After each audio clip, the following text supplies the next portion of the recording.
reciba por esta mañana.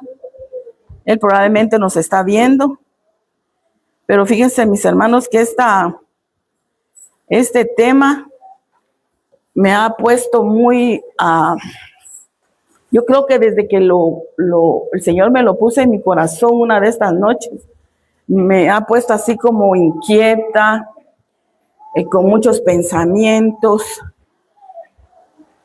pero yo creo que lo tenía que pasar para poderlo entender y dárselo a usted. Porque yo les platiqué, creo que en la mesa, estábamos en la mesa, y yo creo que no sé si al pastor Julio o al pastor, yo le dije que me había puesto el Señor el aguijón, que dice en 2 Corintios 12:7.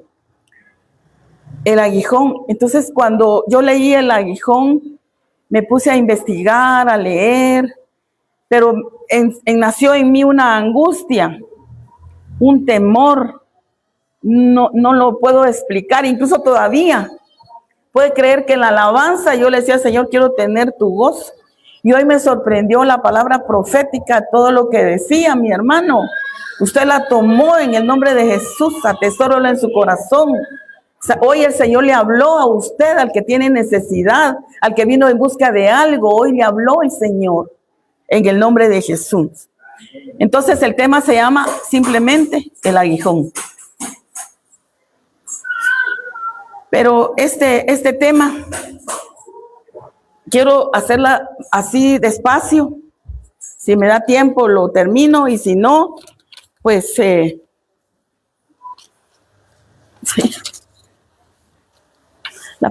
Parte de la palabra profética decía: muchos de mi pueblo ven su vida en escombros y ruina, pero yo te he llamado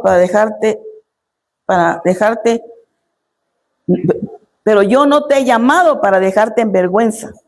Yo te restauro, yo soy tu luz. Mi amor se prolonga a tu vida y te edifico. Cuando yo la oí, allá me salí de la oficina y me paré, porque yo le decía, Señor, necesito algo para no sentir esa angustia, esa incertidumbre en mi alma. Así me sentía. Pero al oír la palabra dije, Señor, qué maravilloso eres. De verdad que Él responde.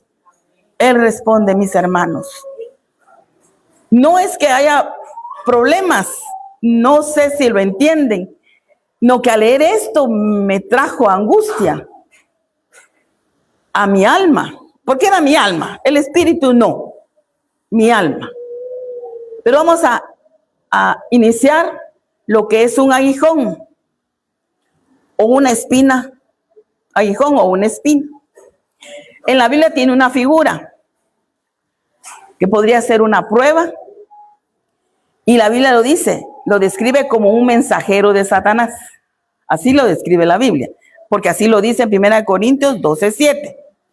Dice que un aguijón es un órgano punzante, afilado, a menudo es venenoso. Puede estar en las arañas, en los escorpiones, en la abeja, en la avispa, y está generalmente en el abdomen del animal, que lo usa para defenderse. Ese es un aguijón. Pero también se usa para arrear ganado. Dice que es una púa, para poner tranquilo al animal o llevarlo a un lugar. También es un aguijón. Pero vamos a leer 2 Corintios 12:7. En este versículo fue donde el Señor lo puse en mis ojos, y entre todos solo la palabra aguijón. Y sobre eso quiero hablar esta mañana. Dice en 2 Corintios 12:7.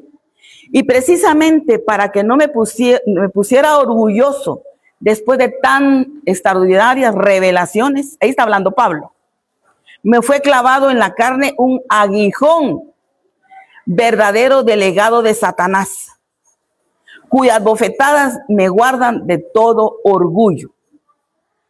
Creo que es la Biblia del lenguaje actual, creo yo. Pero es alguna de las versiones, no es Reina Valera.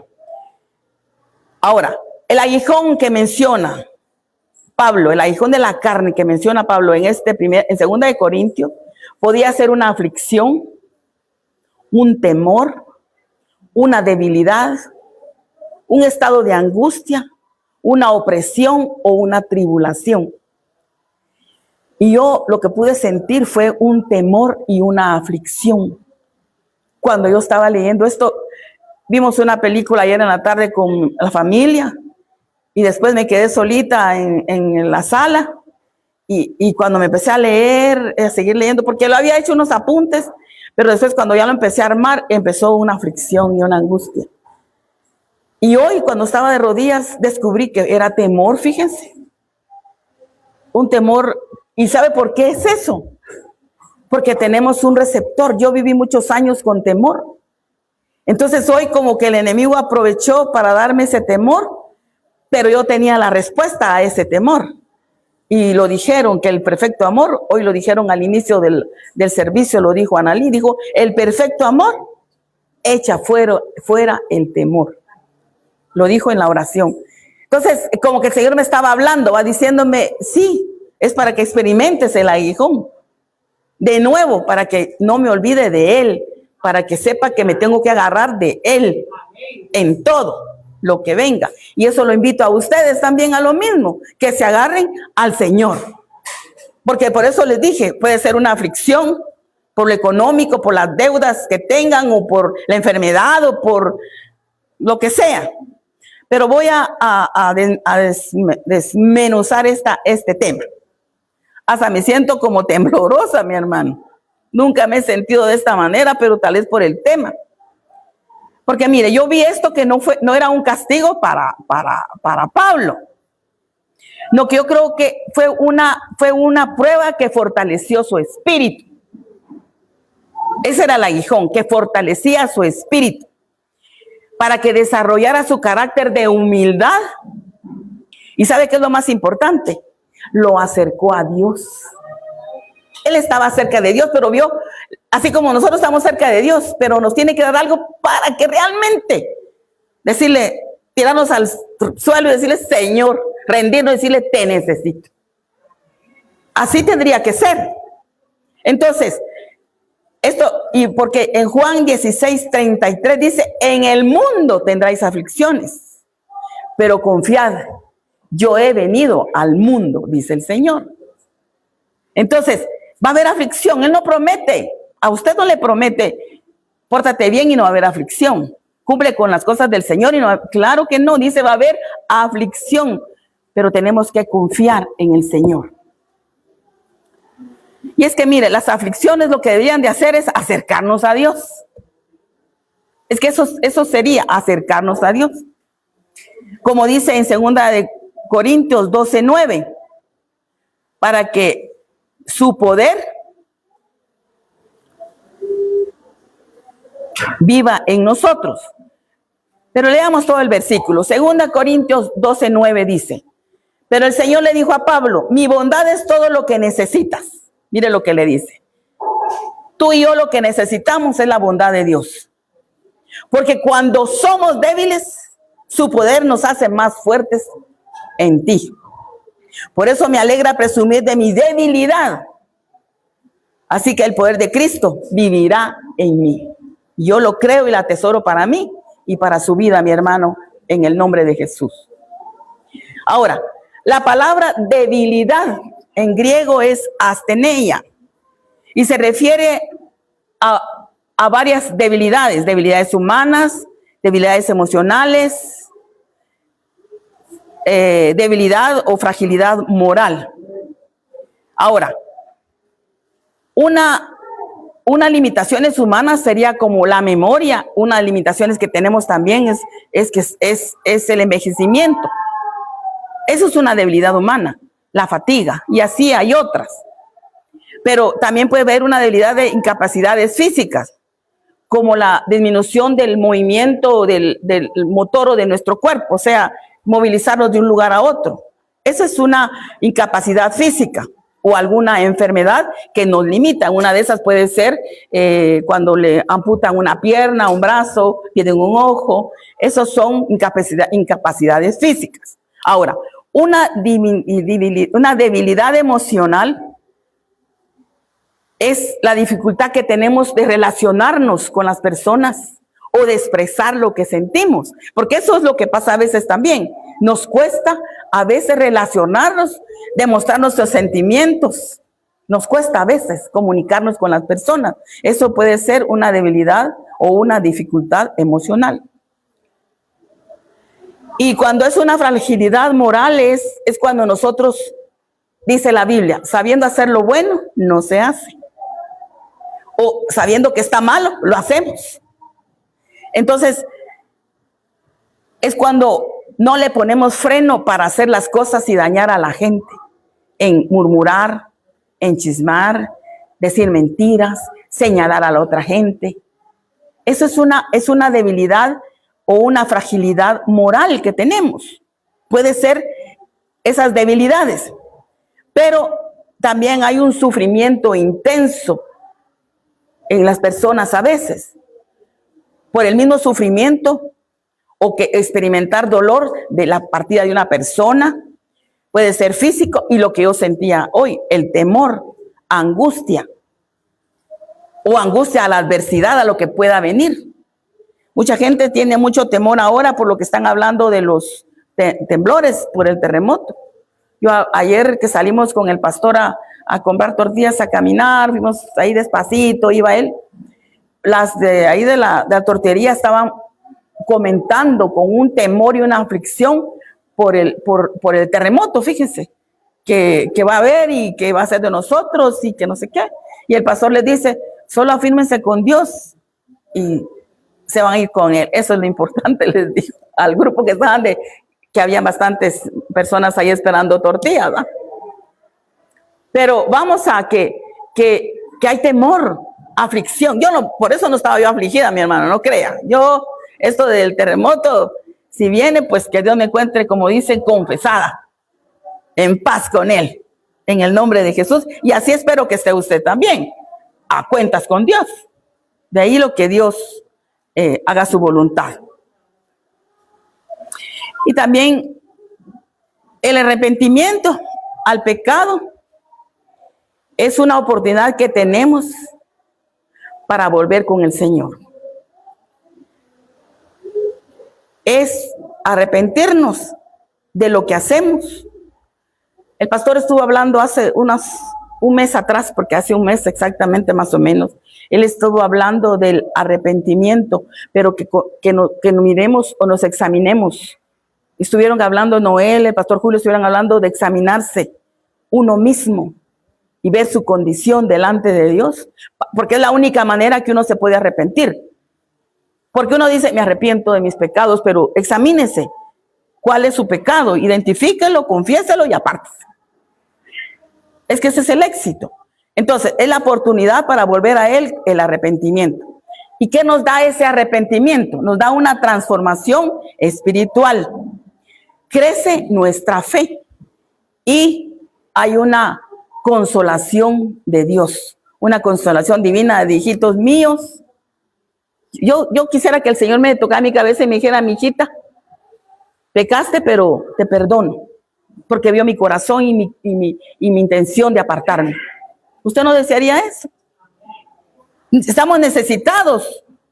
Como yo quiero que mi esposo me diga y me toque y me diga, te quiero. Pues mira, ahí te di tal cosa. Así como anoche. Tenían su pastelito. ¿Sí me estás viendo, cielo?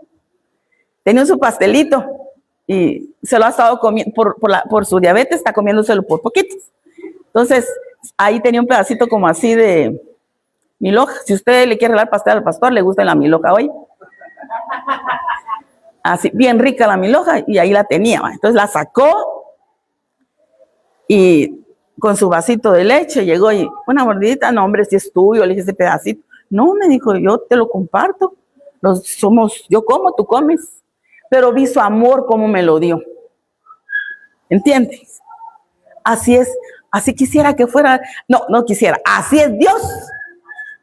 Así es Dios. Yo quisiera sentirlo así siempre, al Señor. Entonces, pero hay una promesa en 2 Corintios 4:17. A ver si no me equivoqué de versículo. No, creo que no. Segunda de Corintios 4:17, mire lo que dice. Nuestros sufrimientos son pasajeros y pequeños en comparación con la gloria eterna y grandiosa a la que ellos nos conducen. ¿Cuáles son ellos que nos conducen? Los sufrimientos nos conducen a la gloria eterna. Imagínense, hay sufrimiento, pero como yo lo he compartido y se los digo, no todo el tiempo está la tormenta. Confíe que ya va a venir la paz, la tranquilidad, las aguas van a volver a su cauce. Lo que tenemos que hacer es permanecer y resistir. Pero sin Dios no lo va a poder hacer. Con sus fuerzas no lo va a poder hacer. Entonces, sufrimiento físico. ¿Qué dice la Biblia? El sufrimiento físico proviene de las enfermedades, lesiones, la fatiga o algún síntoma físico, orgánico, ¿verdad? Un catarro, que es lo más sencillo. Con analgésicos y reposo, usted se alivia. Hay otras enfermedades más complicadas. Pero hay una promesa, Santiago 5:15, y dice, la oración de fe sanará al enfermo. La oración de fe sanará al enfermo y el Señor lo levantará, dice. O sea, esa es una promesa. Ahora, también hay otra promesa en el sufrimiento emocional, la pérdida de un ser querido.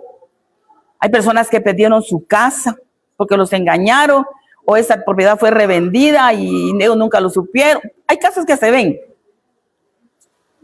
Dice el Salmo 147:3.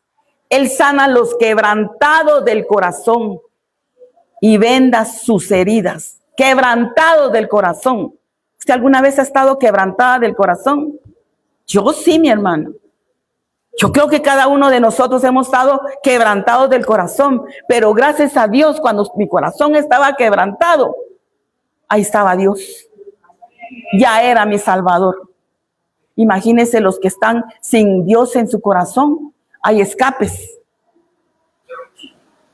Y esos escapes usted los conoce de diferente nombre, diferente lugar. Pero nosotros íbamos al trono de la gracia, al oportuno socorro. Porque Él dice que sana a los quebrantados del corazón y venda sus heridas. Y es cuando uno sufre un dolor intenso, tristeza o angustia, por desengaños, por la muerte de un ser querido y por el mismo pecado, puede ser. Pero Él dice, sano a los quebrantados de corazón. Amén, mis hermanos. ¿Usted quiere ser sanado del corazón quebrantado? En el momento que le toque, tenga usted por seguro que ahí está el Señor. También el sufrimiento espiritual. Yo saqué aquí varios puntos. El sufrimiento espiritual puede ser un conflicto interior. Un conflicto interior en que no sabes dónde estás ubicado, que este es tu lugar, esta es tu casa. Un conflicto interno, que solo es tu mente, tu corazón, tu razón, solo tú.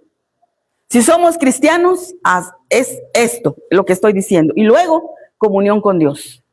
Pero lo errado es que lo que hacemos es, lo pensamos y rápido lo divulgamos. Y si encontramos una persona negativa, ¿qué cree que nos va a decir? Si encontramos una persona que es centrada en el Espíritu, ¿qué le dice? Ora y busca al Señor. Otra persona le dice lo contrario. También es un sufrimiento espiritual, puede ser la pérdida del sentido de la vida. O sea, ya no te importa vivir. ¿Para qué? Ya no hay cambios, todo es lo mismo. Vuelvo, hago esto, hago lo otro. Ya no hay remedio. Estoy perdido o perdida. Perder la fe. Se pierden las creencias o la confianza en una persona. Usted deposita ¿Usted no le ha pasado que ha confiado algo a una persona y esa persona lo desnuda? Como decimos nosotros los cristianos, le descubren sus pies de barro. Lo desnuda. Y hay una decepción interna en el alma. Esto es el alma.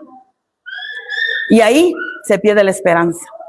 Mis hermanos, en los momentos más críticos y difíciles de su vida, que esté Dios ahí para que esa esperanza permanezca. Esperanza contra esperanza, adelante, adelante, sin desmayar, adelante y adelante, perseverando en Él, en el nombre de Jesús. En el Salmo 34, 18, Salmo 34, 18 dice, ¿a qué horas tengo que terminar? 11. 10. 10:45. 11:45. Ok. Mire lo que dice Salmo 34, 18. Dice, el Señor está cerca para salvar a los que tienen el corazón hecho pedazos. Mire, el Señor está cerca para salvar a los que tienen el corazón hecho pedazos y han perdido la esperanza. No pierda la esperanza, mi hermano. Por favor, en el nombre de Jesús. Porque el propósito de Dios, creo, probablemente, para Pablo, no era para destruirlo. Era para que él mostrara su humildad de las grandes revelaciones que le iba a dar el Señor y no se enalteciera. Por eso es que le puso el aguijón y que se convirtiera en mensajero de Satanás. Eso es lo que no quería el Señor, ¿va?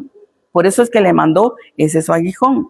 Igual que a nosotros. El Señor a veces nos pone como un freno. Por ejemplo, a los caballos les ponen un bozal, creo que le llaman, ¿va? Un freno es. No, bozal es para taparle. Freno que le ponen aquí entre los dientes, para frenarlo, ¿va? Que la palabra misma lo dice. Pero gracias a Dios no le pone al Señor un bozal a usted, un freno de esa manera, ¿va? Y no le volara los dientes.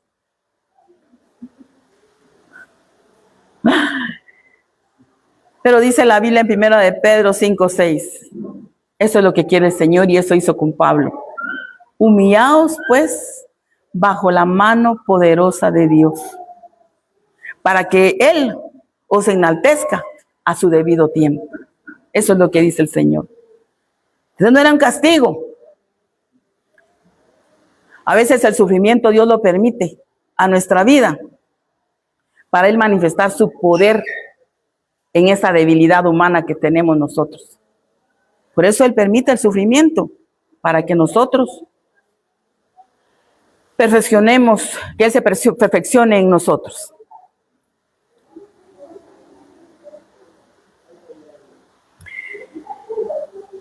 Por eso el apóstol Pablo dijo, me ha dado un aguijón en mi carne, un mensajero de Satanás, que me abofetee, dice otras versiones.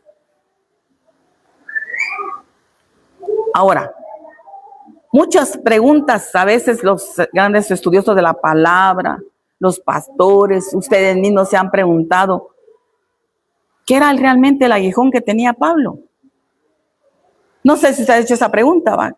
Yo me la hice varias veces en esa semana. ¿Cuál era el aguijón? La Biblia no le dice, no exactamente lo especifica. Y no era un aguijón literal, así de como los del alacrán, como el de la avispa, ¿va? Que tiene su aguijoncito y pican. No, ese era una figura y era espiritual. Pero esa experiencia del aguijón le afectaba al apóstol, le daba mucho dolor y sufrimiento, porque lo manifiesta en su palabra. Algunas teorías dicen que pudo haber sido una enfermedad física. Por ahí leí que por problemas de los oculares, de los ojos, migrañas, malaria, una enfermedad. Algunas emocionales, por ejemplo, por sentirse menospreciado. o no tenía carácter, o era orgulloso por los conocimientos que tenía, o porque Jesús estaba con él, o sabía cosas de Jesús y había orgullo, vanidad, o prepotencia, qué sé yo. Esas eran debilidades internas y eso podemos sufrir nosotros también. Esas luchas emocionales podemos tenerlas. Decir mentiras, ser chismosos. Son debilidades. Un poquito, dice la hermana, que ser un poquito chismosos, o un poquito de mentira, o decir mentiras blancas. No son mentiras blancas, ¿va? Mentiras, no es mentira. También tentaciones, las obras de la carne. Puede haber tenido Pablo eso. Como podía decir que no tenía esposa, o si tenía, podía fornicar, o podía, qué sé yo. Esos son problemas de la carne, obras de la carne podía tener él, esas tentaciones que puede pasar con nosotros y lo sufrimos nosotros. O, ¿sabe otra cosa también? Es que hay personas que presionan para que hagan algo. Eso se ve mucho en los jóvenes. Los presionan para que hagan algo. Ojalá que sea para cosas buenas, pero la mayoría es para hacer cosas malas. Los presionan de una manera que por eso hay tanto joven desubicado afuera en el mundo. O se le oponían. Estoy hablando del apóstol Pablo también, que se le oponían a la enseñanza que él tenía. Y sufrió persecución. Esto puede ser, puede ser un aguijón. Pero lo que sí sabemos con certeza, porque lo afirma la Biblia, ¿qué cree usted? No sabemos cuál es. Yo le dije muchas cosas que podrían ser, que podemos vivirla. Pero lo que sí sabemos con certeza, que ese aguijón le dolía. Es como una persona que tiene problemas entre él y Dios. Puede ser un aguijón, ¿va? De alguna cosa. Y le duele. Reconoce que está mal ante los ojos de Dios. Y le pide perdón al Señor constantemente. Ese es un aguijón. Pero Pablo sabía de ese su problema, lo reconocía delante de Dios, pero lo aceptaba. Porque el Señor le dijo, porque cuando él le suplica al Señor 3 veces que le quite el aguijón, la respuesta del Señor que le dijo, bástate mi gracia, porque mi poder se perfecciona en tu debilidad. Y eso le dice yo al Señor a ustedes, mis hermanos. Me lo dice a mí.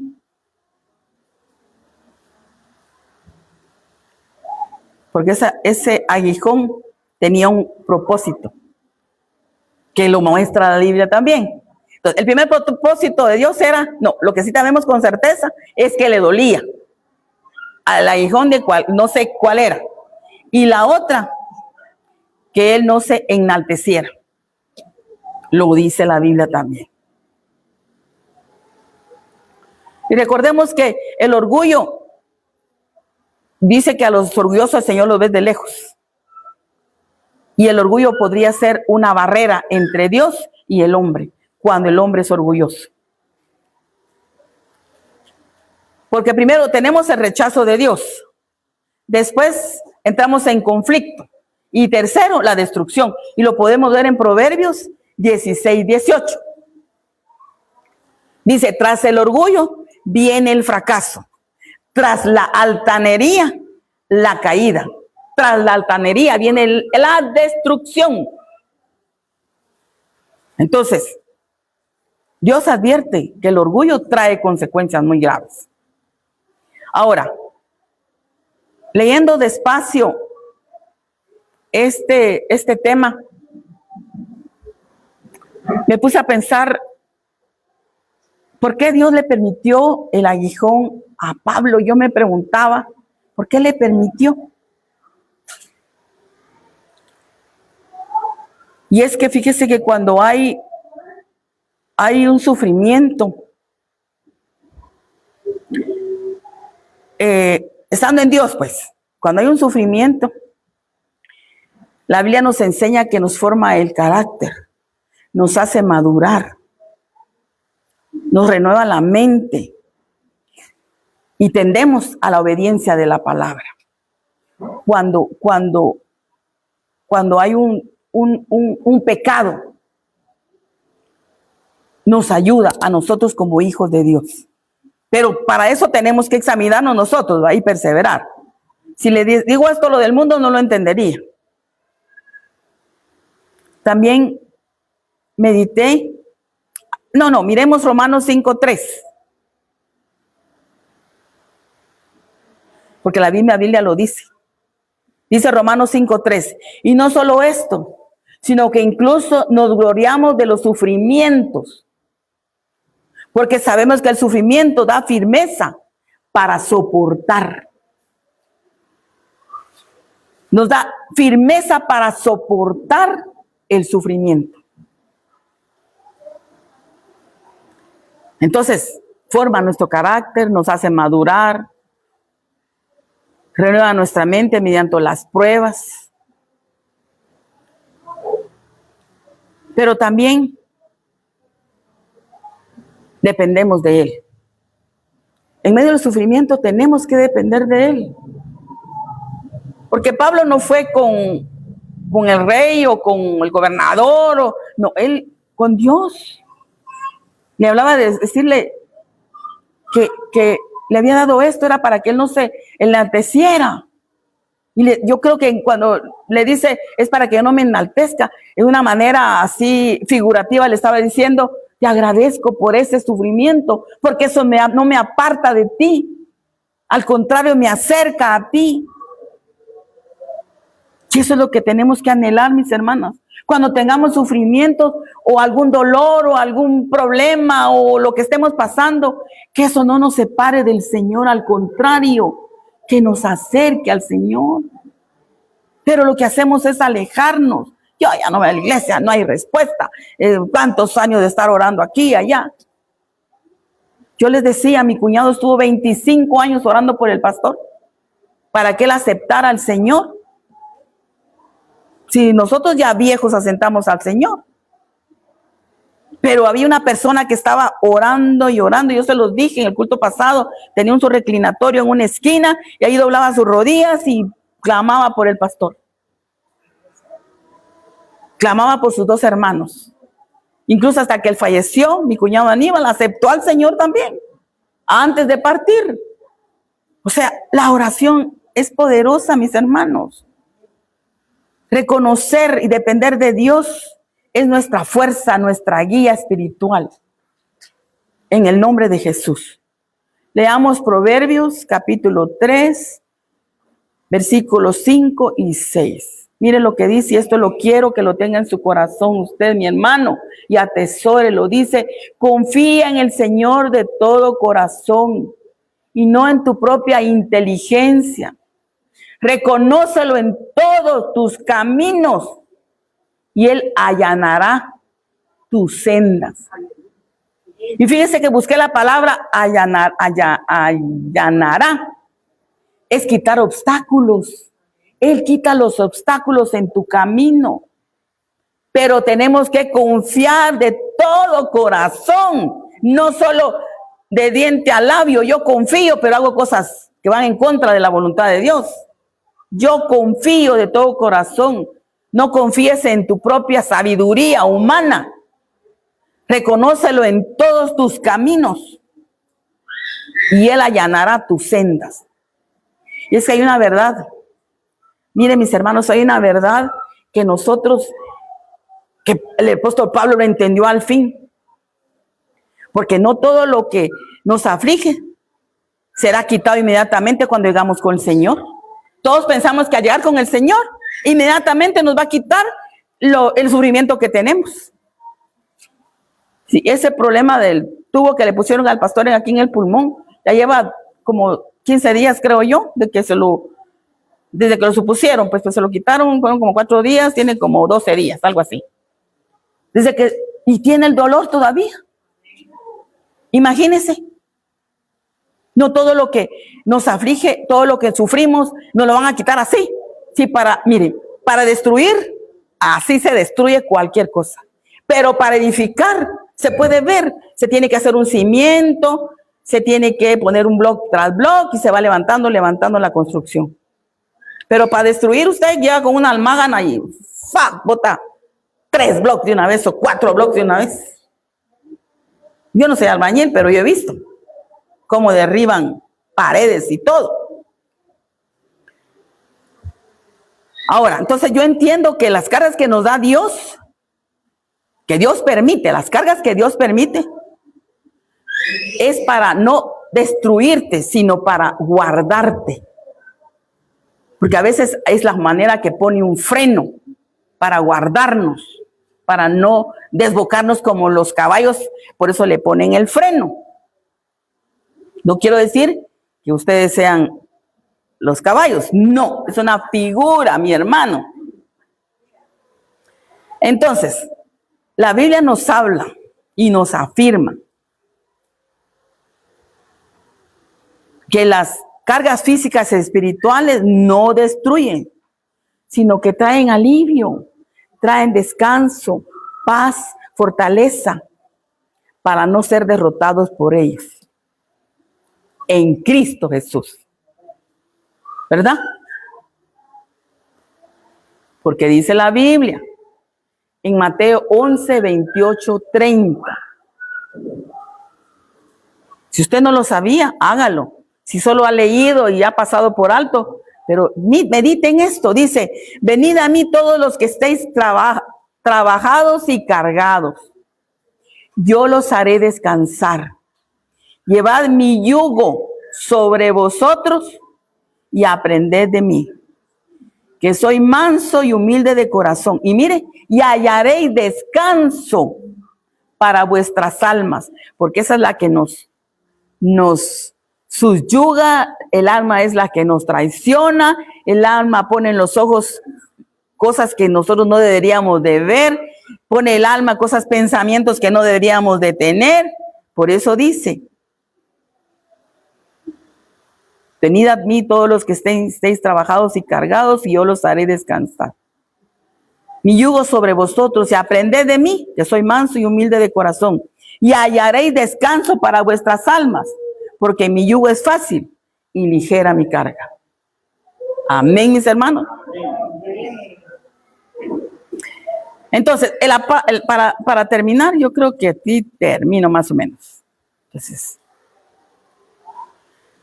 el apóstol Pablo les dije que entendió algo que muchos de nosotros no entendemos. Dice que cuando soy débil, entonces soy fuerte. Dile al fuerte, débil soy. Al fuerte soy. Diga al débil, fuerte soy. Diga. Eso entendió Pablo. Entendió también que la gracia suple lo que nos hace falta. ¿Por qué? Porque es un favor que no merecemos. Y el Señor extiende la gracia sobre su vida. El poder de Dios se manifiesta donde termina nuestro poder. Eso pasó con Pablo. Él sabía que la gracia iba a suplir todo lo que le hacía falta. El favor de Dios. Y el poder se manifestó en su vida. El de Dios, se manifestó el poder de Dios en él. Y es que mire, el favor de Dios, de verdad que Dios es tan lindo, porque el favor y el poder de Dios llena todo lo que nosotros nos falta. Suple todas nuestras necesidades. Pero no necesidades de la trama, no. Nuestra incapacidad humana, esa es lo que el Señor suple, lo espiritual. Y por añadidura, la provisión material y la provisión para necesidades físicas. O sea, su gracia divina, lo que suple es nuestra incapacidad humana de resolver, de actuar. Tan lindo que es el Señor. Entonces, mis hermanos, yo no sé si tú tienes un aguijón o no.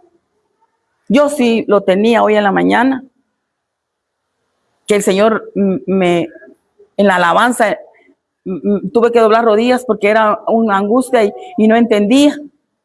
Yo ayer platicaba con el pastor Julio y nos tuvimos un momentito de oración en familia.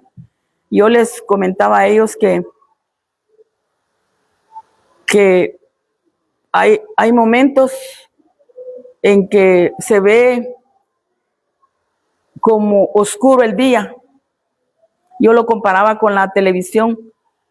La televisión que tenemos en el cuarto, uno pone la televisión, la enciende y se pone así como nubladón. Y como a los tantos segundos, ¡pum!, se aclara. Eso sentí hoy nuevamente ahí de rodillas en la hora de la alabanza. Tenía ese aguijón de temor en mi corazón, pero sentí que se aclaró. Yo espero, si usted tiene un aguijón y ve su día gris, algo que no se va, algo que los limita, algo que no los hace depender de Dios. Hoy es el tiempo.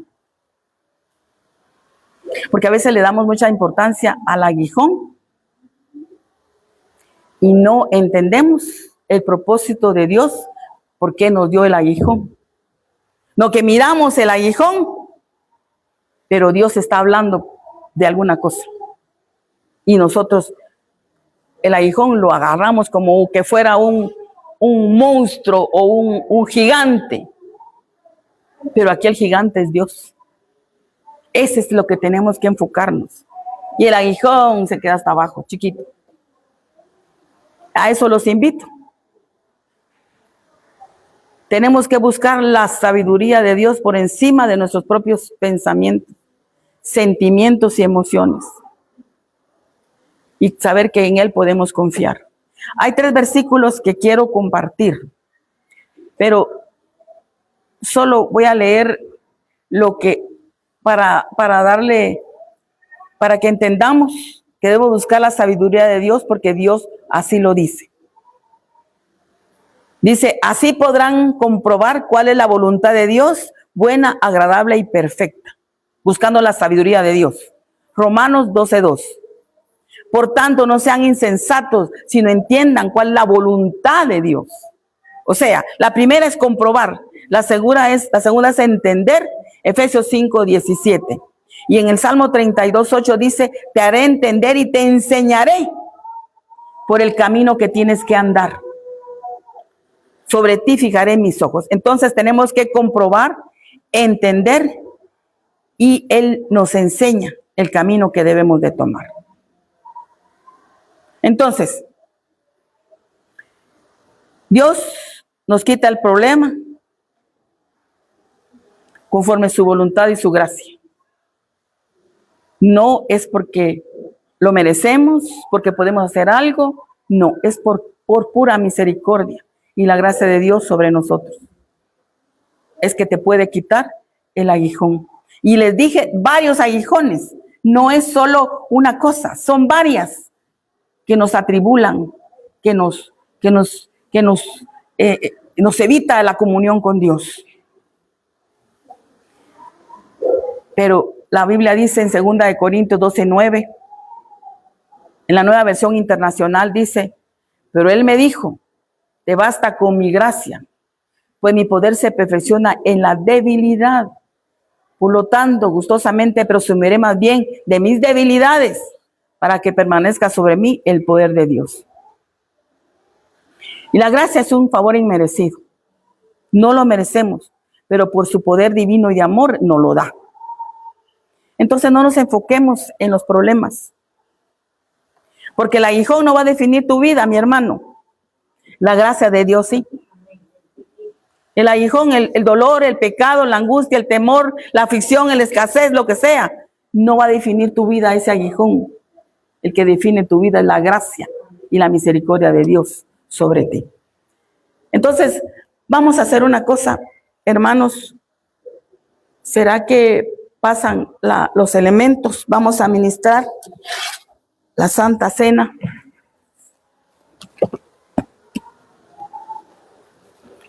tome su lugar.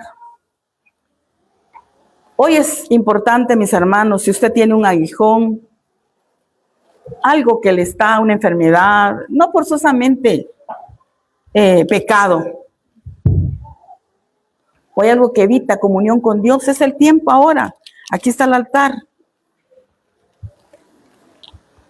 Aquí abajo ponlo, por favor.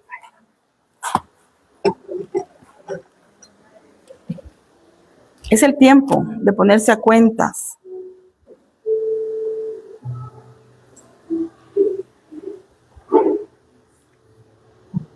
No mire a los que están enfrente, cierre sus ojos si no pasa al altar.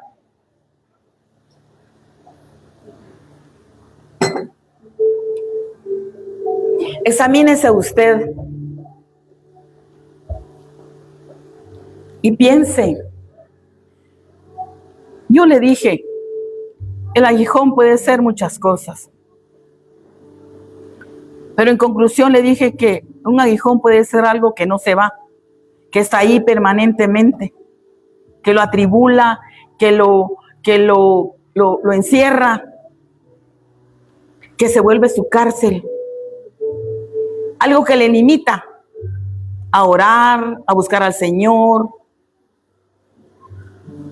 a leer la Biblia, a perseverar en la fe, a venir a los cultos, algo que le limita.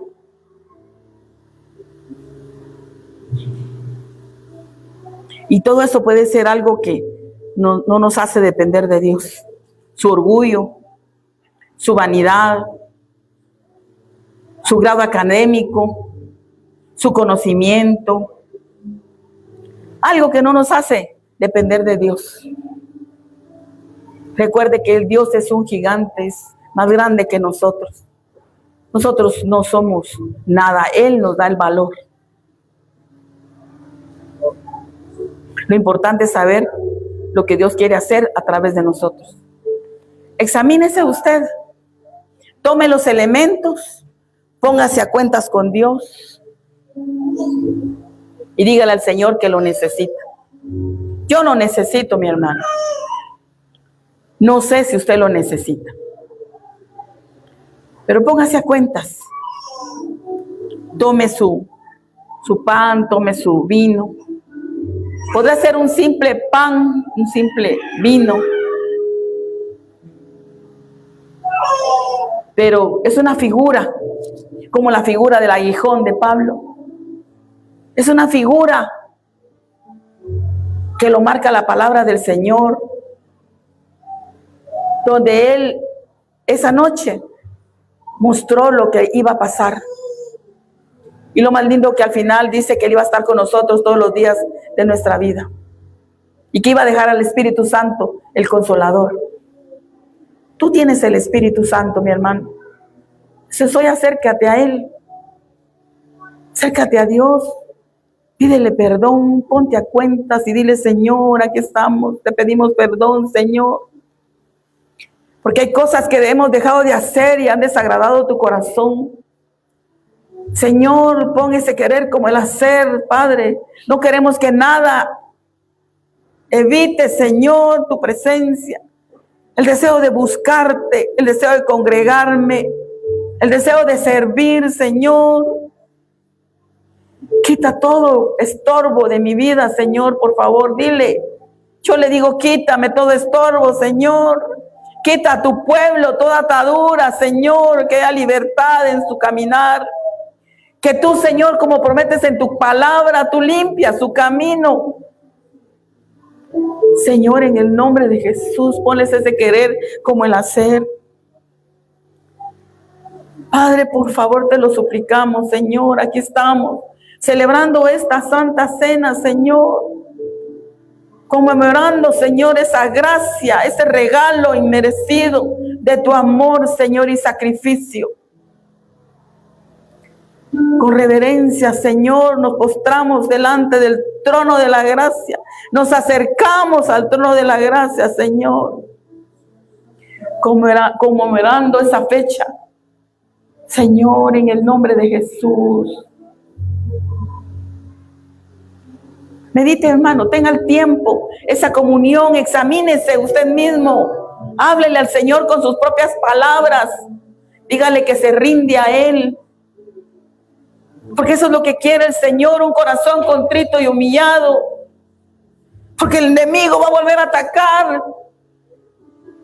Pero tenemos el defensor, el Cristo de la gloria, nuestro Salvador. Hoy, Señor, cubrimos a tu pueblo con un manto de paz. Hoy cubrimos a tu pueblo, Señor, con tu sangre que aún está fresca, Señor, en esa cruz, Señor. Esa sangre de promesa, esa sangre de libertad, esa sangre de pacto, Señor, en el nombre de Jesús. Habla a sus corazones, a sus mentes, sean guardadas sus almas con tu Santo Espíritu, Señor, en el nombre de Jesús. Que se declaren necesitados. Dígale, te necesito, Señor, con tus propias palabras. Yo puedo orar, pero tu oración es la que llega al Señor. Es una comunión usted y con el Señor.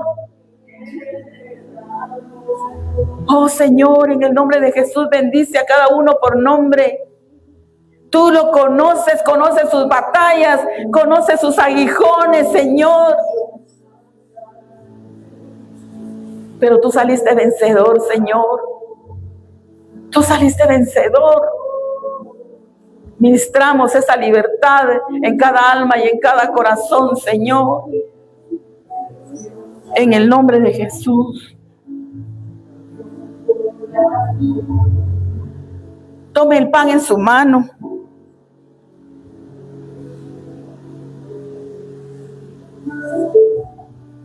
Tome el pan en su mano. Dice la Biblia en 1 de Corintios 11:23, dice: porque yo recibí del Señor lo que también os he enseñado, que el Señor Jesús, la noche que fue entregado, tomó el pan, habiendo dado gracias, lo partió y dijo: tomad y comed, esto es mi cuerpo, que por vosotros es partido. Haz esto, mire lo que dice: haz esto en memoria de mí. Usted lo pone a su boca y es en memoria del Señor, del Todopoderoso, creyendo que esto que entra a su boca es la gracia divina del Señor, en el nombre de Jesús. Tome el pan, mi hermano, coma.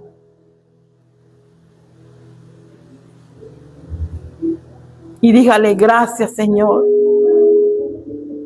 Gracias, Señor, por ese sacrificio. Gracias, mi Dios. Dice también la Biblia: tomó su copa.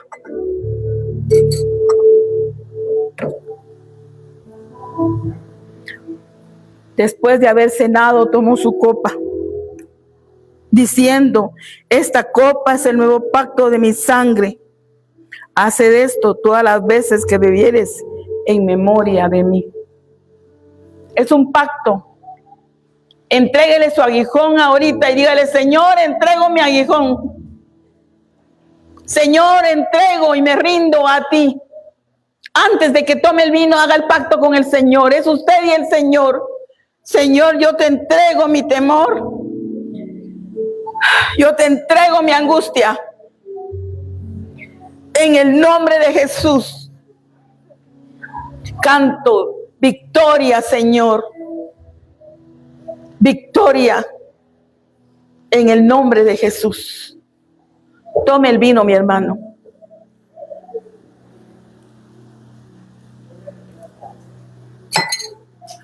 Dice la Biblia que tenemos que repetir cuantas veces podamos. No se mueva, mi hermano. No se mueva. Medite el acto que usted hizo hoy. Hizo un pacto de amor con el Señor. Es usted y el Señor. Y dígale: gracias, Señor. Gracias, Señor, porque tu sangre y tu cuerpo me dio libertad. Tu sangre y tu cuerpo, Señor, me quitó la cautividad. Hoy lo declaro en el nombre de Jesús, Señor.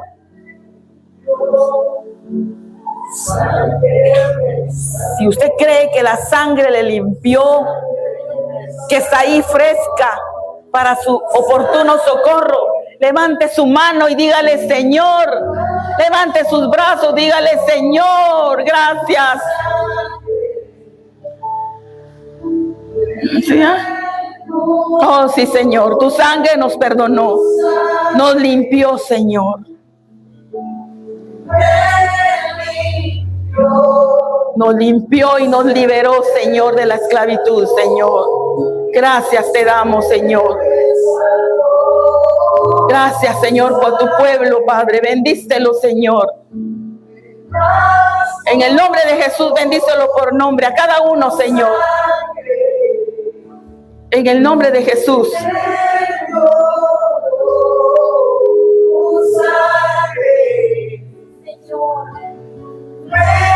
Lo confesamos, amado Dios.